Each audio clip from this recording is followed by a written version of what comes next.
உங்கள்கிட்ட ஒருத்தரை பத்தி கேட்கிறேன், அவரை பத்தி தெரியுமா? தியாகராஜன் ஒருத்தரை பத்தி உங்களுக்கு யாராவது தெரியுமா? தெரியாது. தியாகராஜன் தெரியாதா? அவர் பேருக்கு முன்னாடி அவரோட பரம்பரை பேர் எல்லாம் போட்டு பாருங்க. இப்ப தெரியுதா? அவர் அப்பா பேரு, அவர் தாத்தா பேர் எல்லாம் இனிஷியல் போட்டீங்கன்னா அவங்க எல்லாத்துக்குமே தெரியும். அவங்க குடும்பத்துடன் இணைத்து பேசப்பட்டால் மட்டுமே.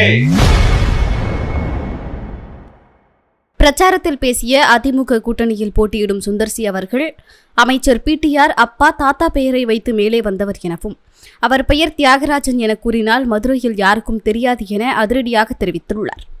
உங்கள்கிட்ட ஒருத்தரை பத்தி கேட்கிறேன், அவரை பத்தி தெரியுமா? தியாகராஜன் ஒருத்தரை பத்தி உங்களுக்கு யாராவது தெரியுமா? தெரியாது. தியாகராஜன் தெரியாதா? அவர் பேருக்கு முன்னாடி அவரோட பரம்பரை பேர் எல்லாம் போட்டு பாருங்க. இப்ப தெரியுதா? அவர் அப்பா பேரு, அவர் தாத்தா பேர் எல்லாம் இனிஷியல் போட்டீங்கன்னா அவங்க எல்லாத்துக்குமே தெரியும். அவங்க குடும்பத்துடன் இணைத்து பேசப்பட்டால் மட்டுமே இவர் பேர் உங்களுக்கு எல்லாம் தெரியும். இல்லைன்னா பேச்சுக்கு பேச்சு, மூச்சுக்கு மூச்சு, 00000 இவர் சொல்றாரு. தனி மனிதனாக ஒரு சராசரி குடும்பத்தில் பிறந்து, எங்க அப்பா பழனியில ஒரு சராசரி குடும்பம், எங்க பாட்டி இட்லி வித்தவங்க 4 பசங்களை வளர்த்தாங்க. அப்படி வளர்ந்து அரசாங்க உத்தியோகத்துக்கு போனதுதான் எங்க அப்பா. அவர் மகன் நான். ஒரு மிடில் கிளாஸ்ல இருந்து தனியாரா போராடி சென்னைக்கு போய் ஒரு சினிமா துறையில இறங்கி படாத பாடுபட்டு உழைத்து முன்னேறி இன்னைக்கு உங்க கூட நான் நினைக்கிறேன். சுந்தர் சிங்கிற பேரை சொன்ன மாதிரி அன்பு சகோதரர்களே, தமிழ்நாட்டுல எல்லாருக்கும் என் பேரை தெரியும் ஓரளவுக்கு. சுந்தர் சிங்கிற பேரே ஒரு பிராண்டா தான் நான் உருவாக்கி வச்சிருக்கேன். என்னுடைய தனிப்பட்ட உழைப்பு குடும்ப பேரை வச்சுக்கிட்டு 25 வருஷம் அமெரிக்காலையும் லண்டன்லயும் படிச்சு குடும்பத்தின் பேர் மட்டுமே எம்எல்ஏ சீட் வாங்கி லண்டன்ல இருந்து நேரா வந்து இங்க எலெக்ஷன் நிக்கல. ஒரு வெளிநாட்டுக்காரர் நான் இங்க வந்து எலெக்ஷன் நிக்கல. தனி மனிதனாக போராடி உழைத்து எனக்கென்று பேரை உருவாக்கி, என் பேரே ஒரு பிராண்ட், குடும்பத்தோட பேரை பிராண்டா வச்சுக்கிட்டு நான் இங்க ஒன்னும் எலெக்ஷன்ல இருந்து ஜெயிக்கல.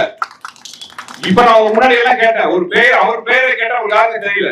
அவரோட இனிஷியல போட்டாதான், அவரோட இனிஷியல் எல்லாம் வச்சாதான் உங்களுக்கு தெரியுது இவர் யாருன்னு. அதுதான் அவருடைய பிராண்ட். 0 குடும்பத்தோட பேரை வச்சுதான். அந்த குடும்பத்தை முன்னோர்கள் பெரியவங்க மிகப்பெரிய நல்ல காரியங்கள் பண்ணியிருக்காங்க. நான் அவங்களை பத்தி எதுவுமே சொல்ல, அவங்க நல்ல ஃபேமிலி. ஆனா அப்படிப்பட்ட பெரிய ஃபேமிலி வந்தவர் இவர் பேசி பாத்தீங்களா? இவ்வளவு நாள் பண்பாளர் சொல்லிருந்தவர், அவர் முகமொழி கலந்து விட்டு தோல்வி பயத்தில் 5 வருஷமா தொகுதி பக்கம் எட்டி பார்க்கல. யாராச்சும் இருக்கிறவங்க, தாய்மார்களே, பெரியவர்களே, சகோதரர்களே, யாராச்சும் ஒருத்தவங்க சொல்லுங்க, இந்த 5 வருஷத்துல உங்க குறைகளை கேட்க ஒரு தடவை அவர் நேரில் வந்திருக்காரா? வரல. ஒவ்வொரு இடத்துலயும் நான் கேட்கிற கேள்வி இதுதான், எனக்கு கிடைக்கிற பதில் இதுதான். ஒரு தடவை கூட உங்களை சந்திக்க வரல. உங்க குறைகளை சொல்றதுக்கு ஒரு தடவை அவர் போய் பார்க்க உங்களால முடிஞ்சுதா? முடியாது.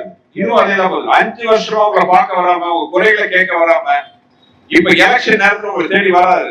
இது வரைக்கும் என்ன பத்தி எதிர்கட்சி வேட்பாளர் பத்தி பேசாது, வார்த்தைக்கு வந்து திட்டாம என்ன காரணம்? தோல்விக்கான முதல் படியில் அவரும், வெற்றிக்கான முதல் படியில் நானும் நிற்கிறேன் அர்த்தம். செய்திகளை உள்ளது உள்ளபடி தெரிந்து கொள்ள ரெஃப்ளெக்ட் நியூஸை சப்ஸ்கிரைப் பண்ணுங்க.